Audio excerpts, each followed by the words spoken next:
since we've played a dual-stick shooter, my friend, so I was kind of excited to jump into this one. It's called Hexodius, and that's what it is, a dual-stick shooter, except it has the addition of some dungeon crawling elements. There's also a little bit of tower defense happening here as well. I did enjoy that because I love my tower defense.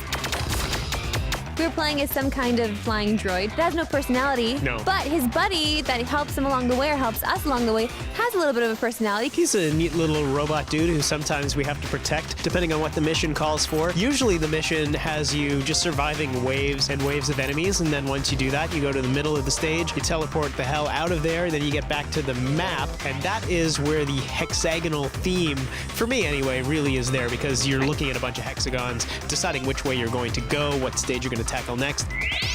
But then after a while, the game just started to feel like, oh, I have to do another stage, and I don't really want to. It does end up feeling repetitive after you've gotten a few upgrades and gone through a few different types of stages. There's not too much variety as far as the stages are concerned. There are ones where you need to destroy generators, ones where you got to protect your little robot buddy, ones where you got to just survive wave after wave. But I guess in dual stick shooters, that is what it is. You got to survive. Like, even going back to Robotron, it was all about just surviving. Smash TV, it's all about surviving. So it just felt to me like this one was maybe lacking a little bit of personality.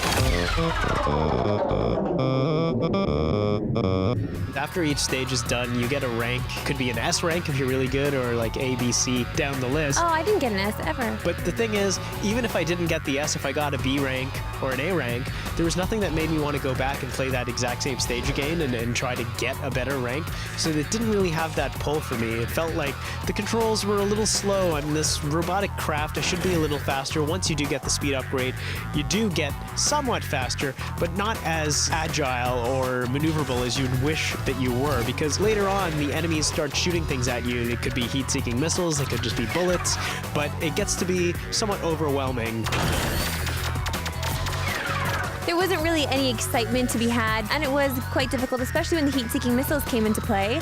That was ridiculous. They wouldn't stop leaving me alone. It was awful. I couldn't place my turrets enough, and that's the thing, because I wanted to buy more upgrades, but I had to grind to get more money to get more upgrades, so it's a grind that I'm not sure I want to participate in.